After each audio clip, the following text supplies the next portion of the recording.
નમસ્કાર દર્શક મિત્રો, હું છું રૂપલ વણિચિયા. સંપૂર્ણ ન્યૂઝમાં આપનું સ્વાગત છે. પાલનપુર નગરપાલિકા ફાયર વિભાગને ગુજરાત રાજ્ય અગ્નિ નિવારણ સેવાઓ અંતર્ગત ઇમરજન્સી રેસ્ક્યુ વ્હીકલ ફાળવવામાં આવેલી છે.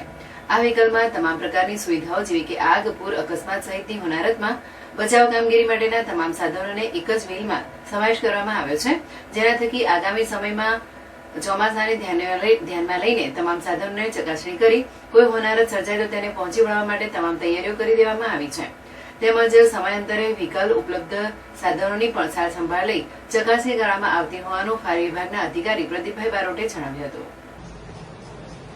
Gujarat state fire prevention service Gandhinagar દ્વારા આંગણપુર ફાયર ટીમની ફાયર રેસ્ક્યુ ટેન્ડર આગામી ચોમાસાને ધ્યાને રાખીને જે ટેન્ડરમાં વિવિધ પ્રકારના બચાવ કામગીરીના સાધનો છે, જેમાં મલ્ટીપલ રેસ્ક્યુ માટે કટર્સ છે, હાઇડ્રોલિક જેક્સ છે, તથા પૂર જેવી સ્થિતિમાં પહોંચી વળવા માટે તથા બચાવ કામગીરી કરવા માટે જે નાઇફ બોય જેકેટ છે, નાઇફ રિંગ્સ છે, તથા સ્ટ્રેચર છે જેવા ઇક્વિપમેન્ટ્સ અત્યારે ભાંગરપુર નગરપાલિકા ફાયર સ્ટેશન પર હયાત છે, જે આગામી સમયમાં કોઈ પણ એવી પૂર જેવી સ્થિતિ સર્જાય તો તેના ભાગરૂપે ભાંગરપુર ફાયર ટીમ તેવી ગંભીર સ્થિતિમાં પહોંચી વળવા કટિબદ્ધ છે.